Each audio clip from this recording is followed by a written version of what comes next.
Well, you guys should have just been in the green room. We're not going to repeat what happened there. So, so how you doing today, Nicholas? Are you doing well? I mean, I'm feeling relaxed after the green room. Well, Yeah, how are listen, you doing, Randy? I'm doing great. You know what? Look, Tesla has now become completely detached from the fundamentals. It appears to be moving with the macro, with the bond yields, with the expectations of Robotaxi and Optimus, with the sentiment. Um, if you believe the future is amazing, then you're on one end of the tug of war. And if you believe that the future is it's okay, but not that great, and it's all about cars, then you're on the other end and you believe it's overvalued. If you don't, if you, you know, it's so as this tug of war is getting bigger and bigger, and everybody on each side is getting more and more convinced, um, it seems like the stock is being buffeted in a very wide range, although that's not so unusual, I suppose. So but it was a lot of good news today. Elon saying that Grock will be in the car soon. Elon saying that employees are driving unsupervised cars right now. Commercialization of unsupervised coming this year. Analysts are increasing their price targets. So, what are you seeing? Break it down for me. Fundamentals, technical analysis, any way you want to break it down. How's the action appear to you, and where is it going? Um, I think this goes for the entire market. There's a little fear that there might be some inflation that's going to be coming through, and that the Fed may need to reverse course slightly, or just not cut any rates next year. This year, wow, this year. Yeah. And I think that's what you're seeing here. There's a lot of fear there. There's a lot of trepidation that he, I think people are just a little anxious with the market and the macro in general. They don't know which way things are going. And you literally everything we saw today was strictly a reversal of everything that happened yesterday. So really, we've gone nowhere. I would say. I mean, maybe Tesla's probably down a little bit, but in general, the market we've gone nowhere. Yeah. So I mean, I don't know. I don't remember where it closed on Monday. Oh, Um, I think it closed at 410. Yeah, at 410. And so this okay. time it's closing at three. What did it close at? 390, 389, something like that. Okay. 394, 394 actually. Yeah, yeah. Yeah. So, yeah. I mean, just in general, I think this is all noise right now. So I don't read into it. Is all I would say. I think the market is just trying to find itself and see what's going on, and the market's digesting all the news that we have. Obviously, Trump's making headlines on the daily. We had Nvidia, Jensen CES yesterday. That made a lot of noise. I'm sure you're going to want to talk about that in a little bit. Yep, yep. To your point, Elon made some comments in the aftermarket, I believe, which I'm sure that's going to probably not do anything, to be honest. Yeah, no, not But right now. Apparently not. yeah, and then a couple of Fed speakers have made some statements earlier today. We got some numbers that came out today. Yeah, so I mean, there's just a lot of digestion happening, and this is kind of the first week that people are back. This is the second day people are back. Yeah. So yeah, I just don't know how else to say it. To say everything I just said very briefly, this is nothing. We essentially have not moved. You're right. Okay, so in my view, and you kind of said exactly the same thing, the bond yields, the bond buyers, the bond community, they're back in the driver's seat. They had been out of the driver's seat for a while. Now they seem to be back in the driver's seat. They're worried about the debt. They're worried about inflation. The numbers that came in from the IMS services this morning suggested inflationary pressures. I've got that. ISM, I got ISM. yeah. Yeah, there are so many three-letter words now that it's almost impossible to keep them. WTF, Randy? So anyway, so a little bit of inflationary pressure mentioned in that particular report this morning. What do you think it's going to take to get the bond yields back under 4.25 or maybe even back under 4%? Oh, probably a combination. Well, definitely a combination of things. Um, I think seeing what Trump does in the first 30, 60, 90, um, getting some more data coming through the pipeline that ideally shows signs of deflation while at the same time showing signs of growth, um, seeing more stabilization with foreign leaders and partners, especially with China. Um, it's gonna be macro. It's just everything. It takes everything. Like it's not one thing that's going to change it. It's a varied set of variables that I think it'll take, and I think we're gonna get there. Um, I'm seeing a lot of a lot of calls for recession and all this stuff again. I think I talked about this last week on your channel. Um, you're just seeing more and more of that talk pick up. And in my experience, normally when you hear a lot of people talking about that, you can just fade it. Like it's not it. The recessions come when no one's expecting them. Right. The serious ones. So we've had oil go up 10% in the last 10 days or whatever, from around 67 to 74, I think it is today. This is an Right area. there, Okay, it's right right in there, front. Okay. right there. That's a perfect um, proxy for everything that I just said. The uncertainty and fear in the market because we don't know, where things are going. Oil, perfect example. There's no reason oil should be up. There really isn't. There's a glut of oil out there. There's Right. too much oil. Sorry, I interrupted you. No, that was good. That you answered the question before I asked it. Uh, No. and then you've got volatility and you've got a lot of volume. The NASDAQ had 15% more volume today than any other day in history. It wasn't like 1% more. It wasn't 10%. It was 15% more volume in the single day than ever in history. And I'm wondering if this has to, you're talking about fear, you're talking about uncertainty. I'm going to add another word. I'm going to add chaos.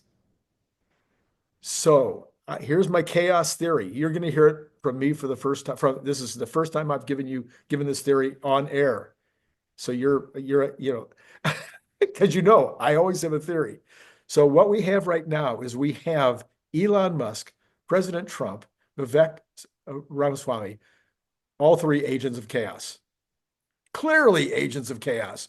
These guys, I mean, Elon, what is Elon known for? He's known for completely disrupting whatever it is that he goes and tries to do. What is Trump known for? Complete chaos. That's kind of why they wanted him out last time, is because he was so chaotic and people woke up in the morning not knowing what to expect in the headlines. So, and then you add to that the chaos, the potential chaos of AI and robotics, making people's long-term or even medium-term thinking a little bit like, what's going on? Do you think that there's another layer almost of fear that is around this chaos until, again, what you were just saying, till we get into maybe the first 20, 30, 45 days of the administration to see that it's maybe not quite as chaotic as it's looking? Um, I don't know. To be honest, I don't see it as chaos. Okay. I just see it as a like where's the chaos? Like everything I that's don't know. happening. Oh, I don't know. We're going to pressure Canada to merge with us. We're going to take back the Panama Canal. Now, listen, I happen to be in favor of everything he said so far with regard to Greenland, Canada, and the Panama Canal. I've been promoting it like crazy on X, but it's a little out of the blue. And then it's not just, well, we'll talk to them and we'll see if they'd be interested. It's no, we're going to put some pressure on. I think look, it's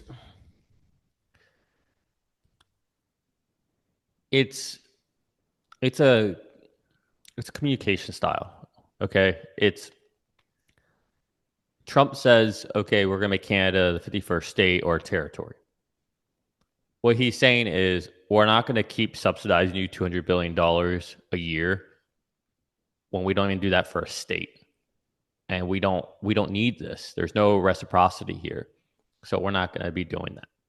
And essentially what Trump is saying, it's the same way when he says, like, to the United Nations, or to the UN, NATO.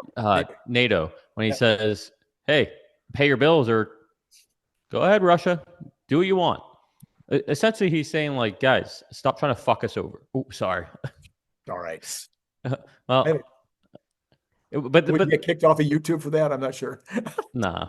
But you get my point, right? Like, that's essentially what he's saying. Like, hey, that he's honestly being nice about it, in my opinion. Like, oh, he's joking around. Like, hey, well, maybe we'll make you another state.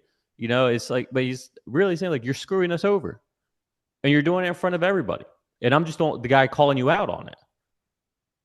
You know, and it's no, like, honestly, it's very Elon Musk-ish, if you will. You know, where, I mean, a whole different example, but, you know, when Elon fires an entire supercharging team, well, he asked nicely several times for them to, you know, put forward, you know, the people they need to lay off to make the cuts.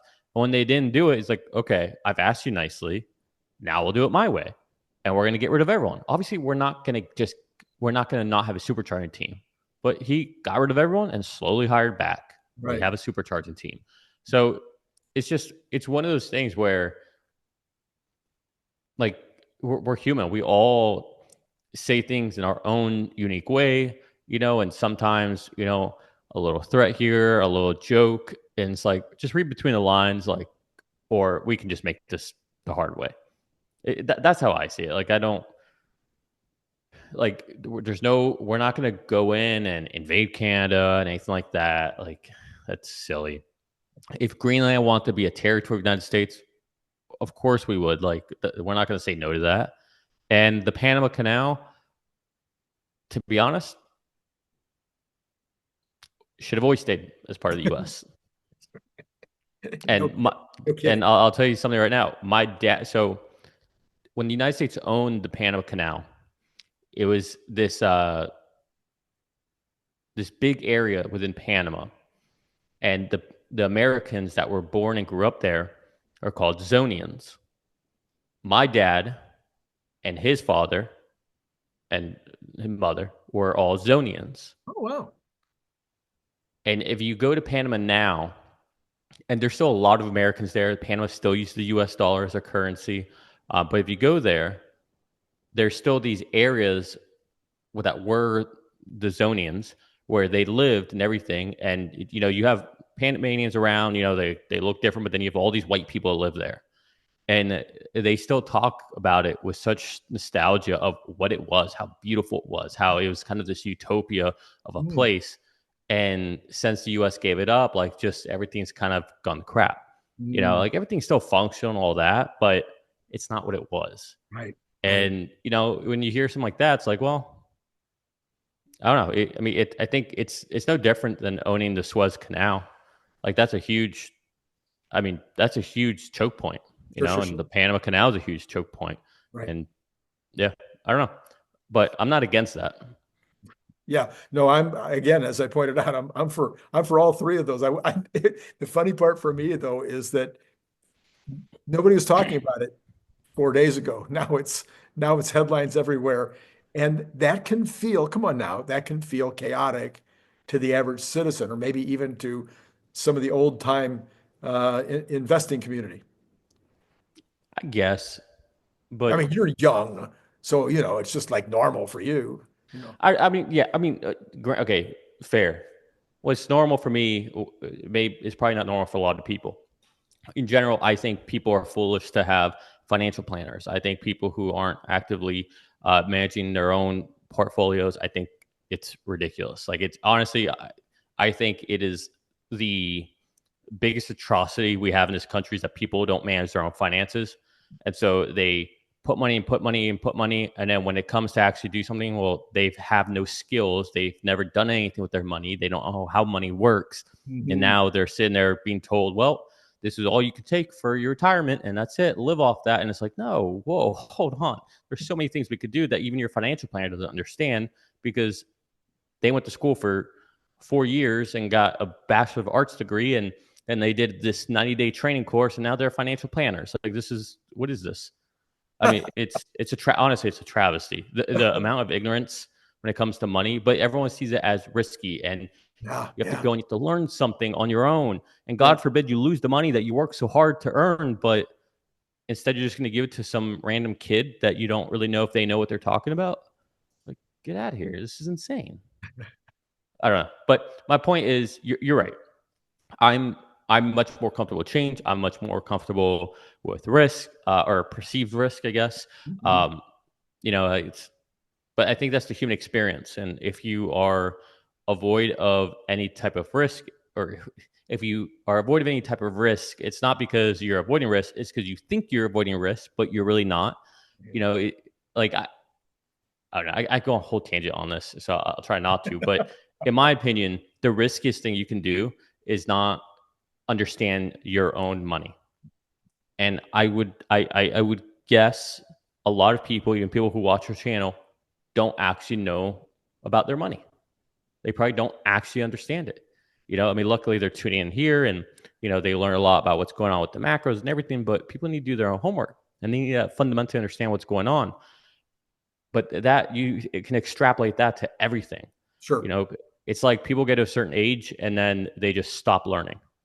I don't know what it is. And it's all different ages, but eventually someone gets to a certain age and that's it. I don't listen to new music. I don't change my clothing style. I don't have a different haircut. I don't learn anything new. It's such a weird thing. So let's go back though. Let's take another, again, trying in the best way that you possibly can to understand the position of this poor average citizen, which I agree. I'm much more comfortable with risk. I'm much more comfortable with chaos. But if we take a look back at the last 4 years of Trump, what a lot of people said that was the vote for Joe Biden was almost like everybody needed to take a breath. They needed a rest. In other words, it's such a constant barrage of, okay, now we're going to go over and have these conversations with Korea. Now we're going to go over, and there was this, and that's, to me, that was great stuff. I'm like on my edge of my seat the whole time going, go, go, go. But for other people, it was like, well, yeah, but what could happen as a result of what we're talking, all the, the stuff, the way that we're talking to Korea, or the way that we're North Korea, or the way that we're talking to Iran, or the way that we're forcing the Russians to do this or that. So that can seem unnerving to somebody who's just, watching their Monday Night Football. Look, either you are the quarterback of the way the game's going, or you're going to sit in the stands. Do you want the United States to be the quarterback, or do you want the United States to be a fan in the stands? It's that simple. And I wouldn't say that the country needed a deep breath. No, the country was tired of COVID and all that BS and the lying to and the banning and the big brother that came in, and not letting people get back to work, refusing them, having people in the military have to essentially, go AWOL or get kicked out because they wouldn't get a shot that was optional and may or may not work. That's what people are sick of. But you had, a certain segment of the Democratic Party, not all of them, but a segment of them, had this rhetoric, oh, the country just needs a relief, a sigh from Trump. Like, no, BS. Look, divorces happen when couples stop talking, when they're not willing to work through their problems. Wars start when leaders don't have an open line of communication. And that was the first time we really had an open line of communication with North Korea. We actually had Putin actually at least respected Trump. Doesn't mean they liked each other, but they respected each other enough. Like, I don't need to like you, but I can respect you enough not to punch you in the face, right? But if I don't respect you and I don't like you, you better get out of my way, right? And that's the thing. As the president and the leader of the United States, you want them to be the quarterback, And you want them to be a quarterback that's willing to sit there and stay in the pocket, even if they're going to get hit, because they need to make the pass. They need to make the tough call because the world's on their shoulders. It's Good, it's good, that good simple. analogy. Good analogies there. You took my analogy, just ran with it, so to speak. Anyway, all right. So speaking of freedoms and freedom of speech and stuff, what about Zuckerberg? Holy mackerel. That was my first headline of the morning. I'm getting out of bed. I'm trying to get myself, kind of straightened around for the day, and all of a sudden here's Zuckerberg gobbling up the red pill. So The the easy, shallow, um, non-forgiving person would say he's just a chameleon changing colors because this is the new leadership.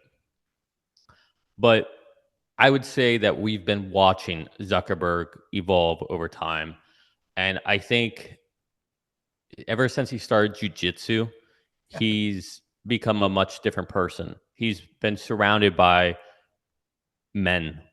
Um, he's allowed himself to, I was just got done saying that there's like people get to a certain age and it could be 25, it could be 30, it could be 40, it could be 50, but there's a certain point where inevitably, not everybody, but I think the majority of people who, I don't want to be so mean today, but people who think get comfortable. No, don't think. the People who opposite. just get comfortable. They get stuck. Like I said, the easiest thing to know is music, clothing, hairstyle. You can see it. But when you see that, it's a sign of, oh, this person hasn't continued to evolve their thinking or keeping up with technology, right? Like, why is it that the stereotype is that your mother doesn't know how to use a computer kind of thing? And it's like, guys, like, there's no reason. We all were living through these phases. We should all know how a computer works. Like, there's no reason not to. But anyway, so I think Zuckerberg has not gotten into that state of plateau. And I think with jujitsu, it's allowed him to be surrounded by people. His mind still has its plasticity. He's open-minded enough where he's seen, I might have screwed up. Like, these people have a really legit point. I thought, and I do think that his intentions were probably pure. I really do. Maybe there's a little nefarious in there because we all have a little bit of that, but I don't think he was malicious intent with doing anything. I generally think he thought he was doing the right thing. I mean, like if the FBI comes and tells you to do something, like Yeah. you're not necessarily just gonna be like, no, screw you, get out of here. It's like, well, it's the freaking FBI. Like, I don't know. Like, do I need a lawyer here? Like, I'm not really Right. sure what to do. Like, it's the FBI, But I think he's evolving, and I think it's good. And look, he doesn't have to come out and put these posts. Yeah. He didn't have to do that. He didn't have to sit there and say that Trump going fight, fight, fight was one of the most badass things he ever said. He didn't have to do any of that. And he knows by even doing that, he's going to get a lot of flack. Yeah.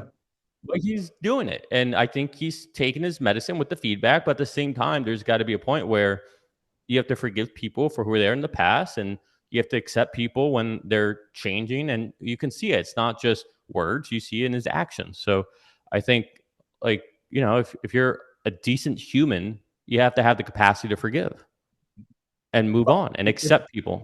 if we didn't, we wouldn't have any of our guys in the White House right now because almost the entire what do you want to call it? The superhero team that's just been elected, they are all ex-Dems. And Ronald Reagan, That's everybody's them. favorite ex-Dem. So yeah, this is not unusual for folks to grow up. Oh, did I say that out loud? Yeah. and join the Republicans when they get of an age where maturity starts to make them realize what they were doing wrong. Yeah.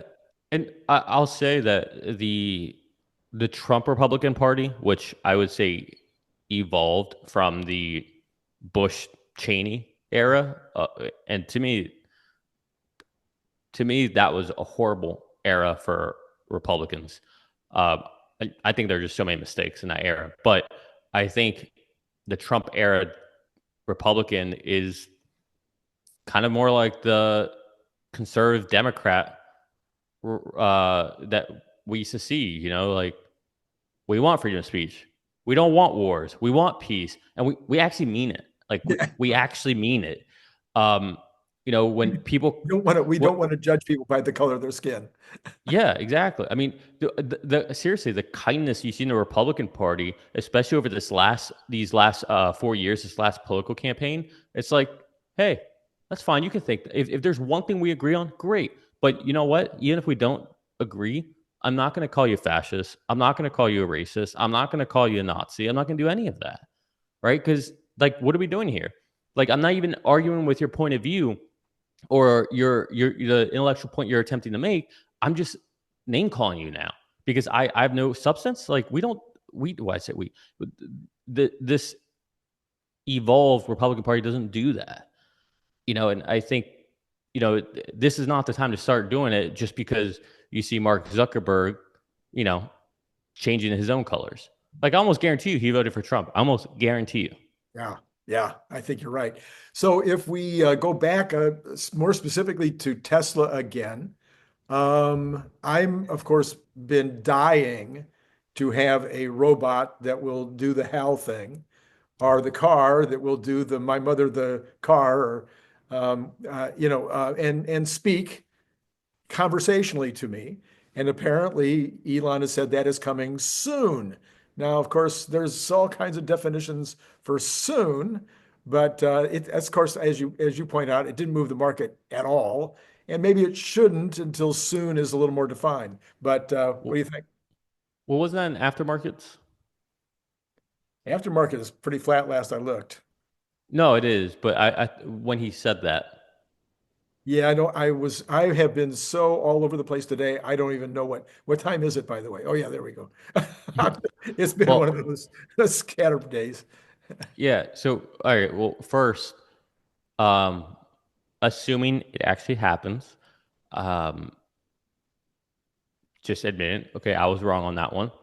I really did not think that we would get Grok in the cars. I thought that Tesla would train their own model Oh, and not use Grok. hmm. Um, my first thought is, does this mean that we're going to have to pay for Grok as users? If you want Grok in the car, you're going to have to pay $5 a month or something like that. Don't think so because I think it's going to be integral to the commercialization. Maybe. I don't know. Well, but if it's a robotaxi they own, well, they cover it. But if it's in your own personal Oh, car and you want to use it, hey, if I it's mean, you pay for internet, right? I don't pay the $10 a month now for the Oh, you upgrade. don't? No, because we're not in the car that much. But Oh, if Grok was in the car, I'd pay the $10. yeah, I pay for it. Um, do I get my value for it? Probably not, but you know, it's like when we're on a road trip, it's just really nice to have. Oh, and I guess and for Spotify, use it for Spotify too. Um, yeah, I don't know, but so that's interesting. I still don't think it's gonna be Grok. Like it's gonna have to be a very compressed version of Grok, which I'm sure they could do. I'm sure that's part of what they're working on right now. But that's exciting. Like that's extremely exciting. I would love to just like it is a little annoying. I'm not gonna lie to sit there and what was it I said the other day or today um oh I just said like navigate to or sorry. Oh, I said navigate to Greg's house, and Greg's in my favorites. And you would think that it, like, just look at my freaking favorites. Like, it's there. You should know what I'm talking about. But nope, I have to go to my favorites and I have to select Greg. And it's like, Yes, you'd like to have that next upgrade. All right. yeah, it's You like, know, come on. Why do I have to do this? before we run out of time here, because you and I go on forever, I Oh, really want to talk about the Nvidia talk last night, uh, okay. and the impact, of course. I guess selling the news. I don't know, but Nvidia was down like 6% today. So what did you think about the Nvidia talk? About what he had to say about Elon? Anything you want to talk to me about? What was top of mind for you with the whole Nvidia thing last night? His jacket was snazzy. You liked it, huh? Okay. I actually, I posted on X last night, um, literally right when he came out. I said, That's the end of Nvidia. Their stocks can go down just because he wore this jacket. Little did I know how true of a statement that would become. Did you ever watch the movie American Gangster with Denzel Washington? I'm sure I did. Yes. Well, long and short, he's this like gangster, brings in cocaine from Vietnam and all this during that era. But he only got caught when he was at I think Muhammad Ali Tyson fight maybe or something like that, and it was the one time he wore something fancy that stood out, and it was this big coat that his wife got him, yeah. And that's when he finally got on the radar of the agents that were like trying to figure out where's this miracle blue magic, so it's called, coming from. And so when he came out on stage with that jacket, I was like, oh, that's it. That's it. That's the end of it. No, but okay, so serious. I know. You're like, oh, the time, Nick. Come on. Okay. My thoughts is that he is a world-class salesman. He paints a beautiful vision. And, he did such a good job that the talk today across X, across YouTube, I probably on CNBC. I didn't watch any CNBC today. But the talk across the town was, oh, Tesla's not going to be the only automaker with full self-driving. It won't only be Waymo, that Nvidia can do it, that they've got these programs and they're going to sell it. And they're going to partner with Toyota, whatever, and all this. And apparently it's just that simple. Apparently that's all you need to do. So he obviously did a very good job yesterday. The stock went down, sure, but I think that's because people are just fading the news. Buy the news, sell, or buy the rumor, sell the news kind of thing.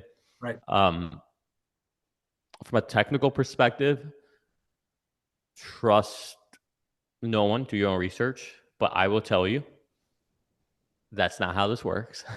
Are you talking about Tesla specific or the whole program? In general, full self-driving, autonomy. Yeah. There's no computer set. There's no software you can just buy to figure out how to make full autonomy work. Just use a little, thinking. It's the best way I can say this.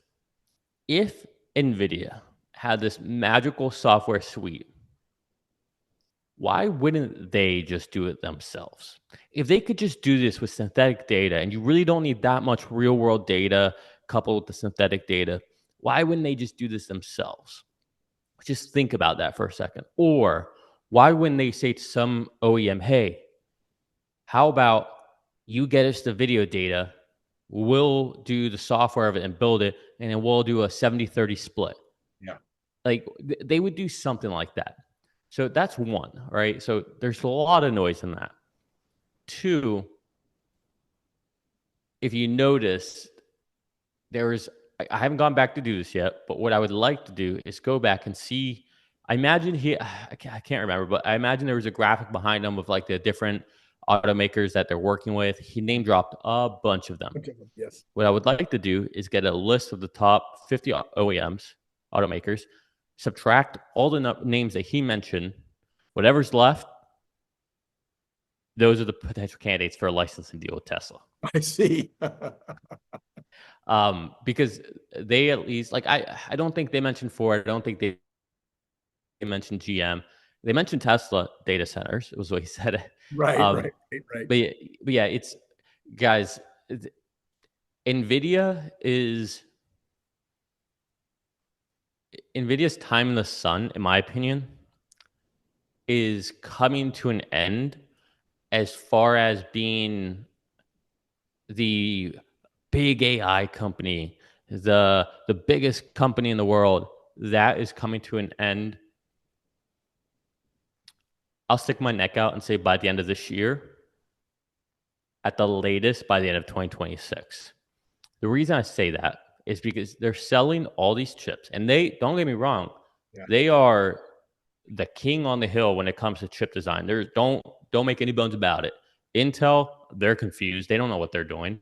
AMD is like just perpetual second place forever. they're Toronto when LeBron's in the East and LeBron's going to just knocking everybody out every year, getting to the finals every year. So that's what AMD is against Nvidia.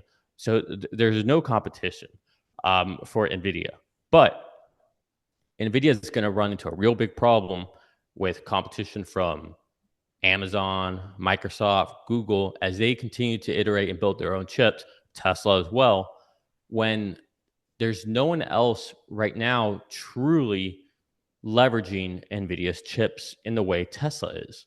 Tesla's kind of the only game, really, if you really think about it. Tesla And so Tesla and XAI.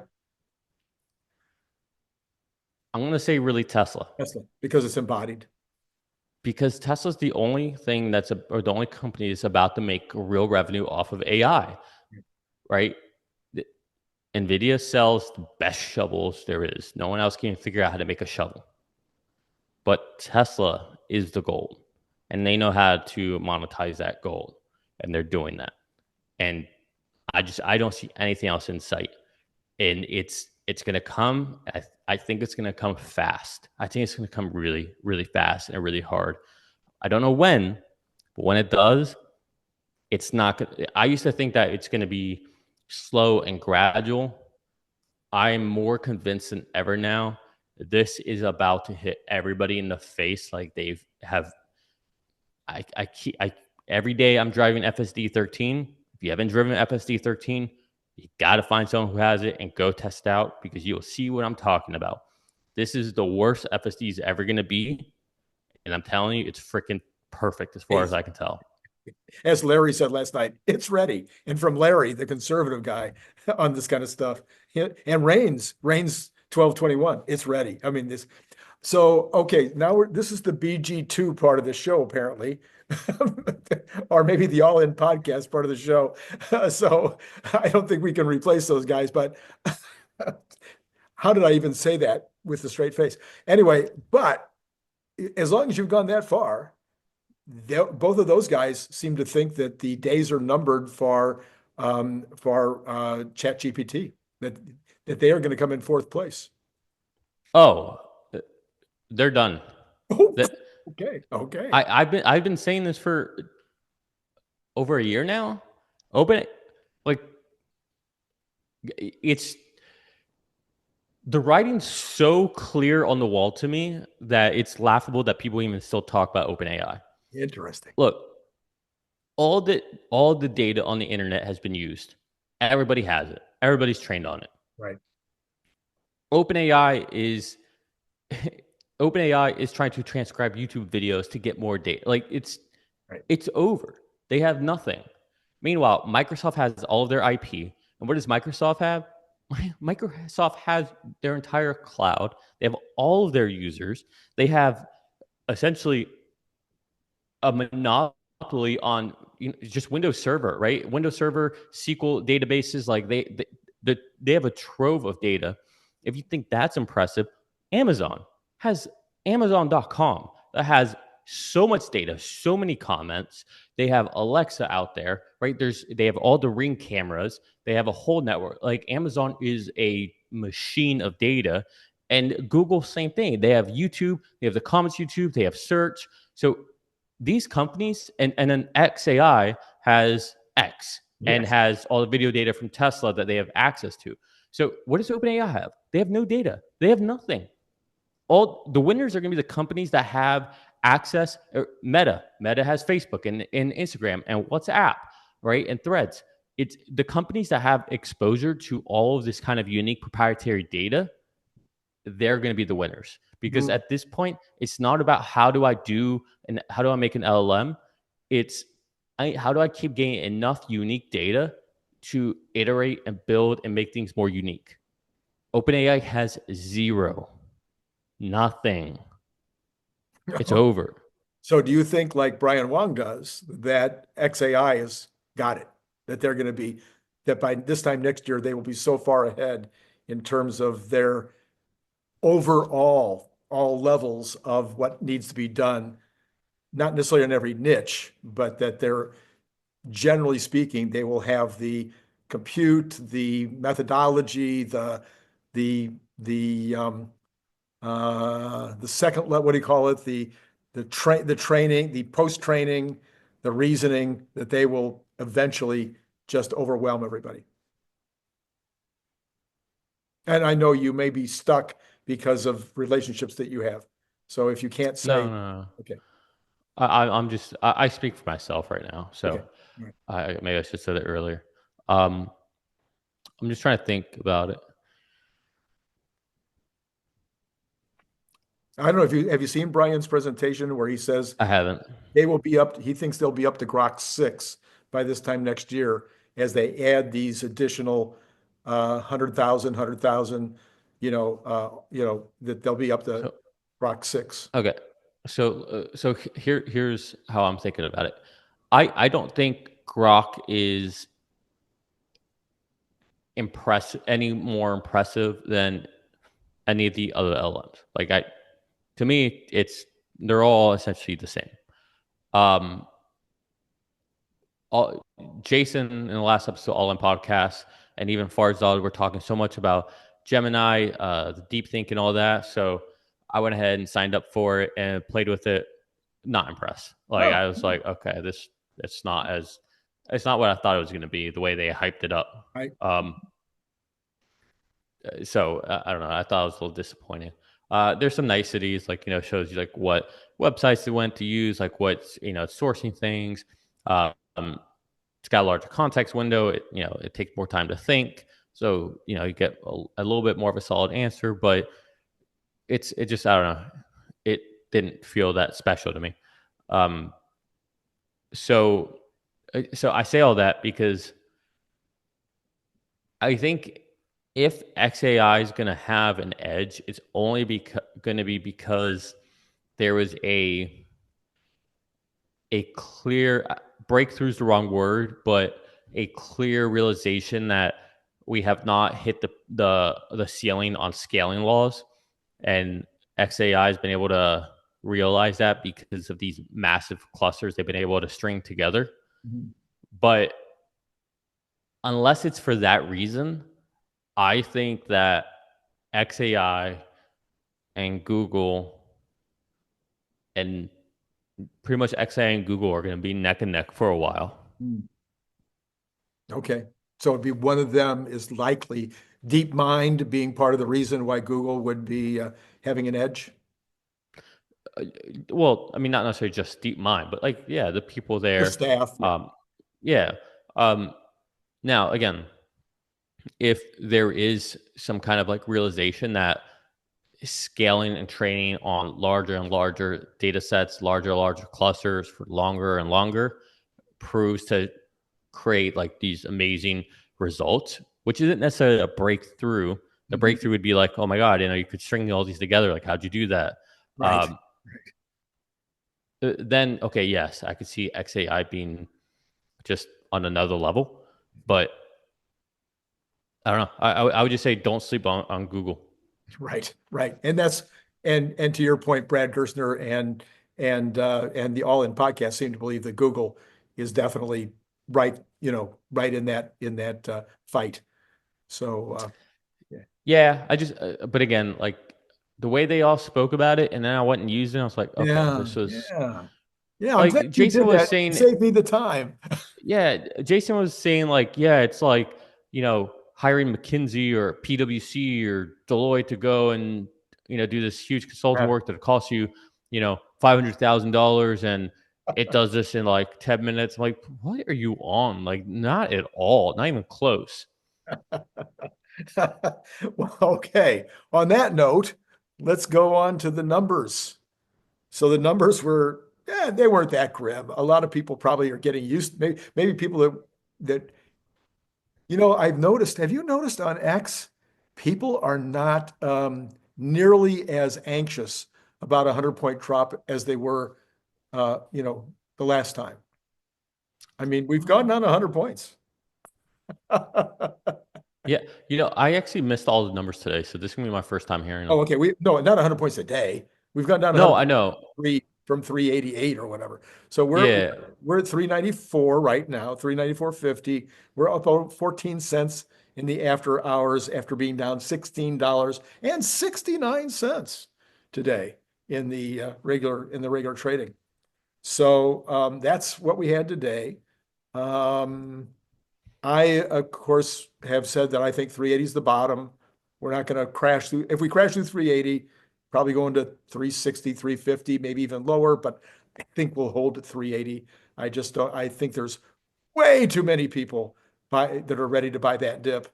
And I'm guessing that we're seeing a little bit of that right now where it couldn't even get past the 395 today. Actually, what was the low? 390. 390 was the low today. 390 and a penny. Anyway, that's the Tesla story in terms of today's action. Yeah, let's finish going through all the numbers, and then I've got an interesting. It's not a factoid necessarily, but I got an interesting thing to inform everybody of, and it might scare you, might make you excited. I don't know. So stick to the end. All right. Okay. So I took a poll today, and it turns out that people would prefer to hear the percentages rather than the dollar amounts. So today I'm starting with the percentages. It was overwhelming. I was shocked and amazed. So the Dow was down 0.42% to 42.5. The NASDAQ was down 1.89% to 19,489. And the S&P was down 1.11% to 5,909. And Tesla was down 4%, which was pretty darn close at the final bell. It was pretty darn close to its 2 beta compared to the NASDAQ being down 1.89. So there you go. Of further interest, the NASDAQ being down so much today, Apple was down a full percent, Amazon down 2.5%, Meta down 2%, Microsoft down 1.2%, and Nvidia down 6.22% today. So that was a pretty wild ride for the stock market today. And most of the Cathie Woods were also down today. Pretty much across the board. And especially Square. Square down 4.63% today. Wow. And 𝐸 down 3.68%. But I guess if Square was down and Tesla was down and Nvidia was down, then 𝐸 being down wouldn't be a shock. All right. So that's where the market was today. And you say? Okay. I say, I think this is interesting. Okay. So in 2023, after the first day of trading, that was the low of the year. Wow. There is a thought out there amongst contrarian circles that yesterday might have been the peak of 2025. Oh, wow. So Okay. either that's just wrong or it could play out interesting. Also, don't forget in 2022, you saw something very similar where after the very first day of trading, especially for Tesla, it was just downhill from there. Downhill. I see. I cannot, in my craziest, wildest imagination, I cannot imagine Tesla not being above these numbers at the end of the year. I mean, it would just take a big black swan, I think, in order to accomplish that. I would agree with you, but I will also bring your attention to if you look at a Tesla chart and you look at a six month window, you can draw a line, a diagonal line straight down, and that Tesla is very clearly in a downtrend. Right. And the downtrend started on December 18th. And we have tried to break that downtrend twice now, and we failed. So just something to keep an eye on. You'll also see, if you look at like MicroStrategy or Bitcoin, you'll see something very similar. Very similar. Like it's a very clear downtrend line you can draw, and each time it's hit and rejected. So I'm not a technical analysis person, but these things I do find interesting. Yes, I agree with you. I do find them interesting as well. So, So to the very beginning of the conversation, right now on the fundamentals at least, you either believe Tesla is going to do robotaxis this summer and Optimus next year, or you don't. If they do both of those things, it's impossible. I couldn't, if you told me that there was going to be a tsunami hitting San Francisco, this year, I would be less surprised than if you told me that there was going to, anyway, sorry, San Francisco, I didn't mean to pick on you. Interesting though. Thank you for that. That's very good. I like that kind of stuff. Bonds. Oh, looky here. Hey, off 0.6% in the after hours, and actually below 4.6. We were as high as 4.7. I'm sorry, I misread that. That was the 5-year. The 10-year is still at 4.679, so very close to 4.7, which was the high of the day. Yeah, that's the one to watch. I've been talking about this forever. Nobody listened to me. Nobody listened to me. Nobody listened to me about the bonds. And now all of a sudden, everybody's talking about the bonds. Oh, wow. Every once in a while, the clock being right twice. Yeah. The 2-year down 0.8 of a basis point. The 1 month up 2.8. Again, 4.338 for the 1 month. So the shortest short has been showing a lot of volatility, a lot of volatility. We talked about the oil already, 74.67. I'm shocked. I'm surprised. I'm amazed, but we did already talk about it. Natural gas, pretty much flat in the pre-market at 3,445. That's pretty flat, kind of where it's been, except for that big bump it had, but it came right back down from that big bump what was that? Like 10 days ago now, when it went up 20% one day. Gold, absolutely flat. Silver up 0.13, copper 0.29. So all of this stuff, this was true yesterday. The commodities seem to be, even the precious metals seem to be really, really flat right now. Yeah. Okay. Dollars at all-time highs. It is going to be very hard. We had, what do you call it? The balance of trade come in this morning. Not good. Very big since March of 22, I think, the biggest jump in negative on that one. But when the dollar's this high, it's going to be very hard to get a lot of exports, except for oil and natural gas, which that will be, I'm sure, way up on the president's list of to-dos when he gets there. He's already telling Europe they better buy oil and natural gas from us. So, the what do you call it? The equity futures, Dow 0.10 or up 42. S&P's 0.16% or 9.25, and the NASDAQ similar, but a little more, actually up 0.25 or 53.50. So that's a little promising for tomorrow. The bargain hunters are coming in early tonight and at least showing a little bit of interest. Well, so I'll give some heads up. Like in general, I think people should buy and hold, invest with a long-term horizon. Right. But if you happen to just like watch the markets, or if you happen to do, some other stuff on the side, here's just some interesting things to think about. Obviously, everybody should know that on Thursday the markets will be closed. From an options perspective, that means market makers are going to try to decay options either Wednesday or Friday, or Wednesday, Friday, and Monday, because they have to account for the weekends and days off, right? There's no free lunch. But then next week, I believe we also have another day off because of, what is it, President's Day? Is that what it is? MLK Day? One of those. I was going backwards. MLK. So that's another. MLK. So that's another. Yeah. So that's another day. So that'll be 3 weeks in a row where we only have a 4-week trading week. Right. Market makers don't like that. Option market. 4 weeks in a row. Very unusual. 4 weeks. You're right. Okay. But then towards the end of this month, you think things are volatile right now? Hold on to your seats. Look, towards the end of this month, We have the inauguration. Then we have Tesla earnings.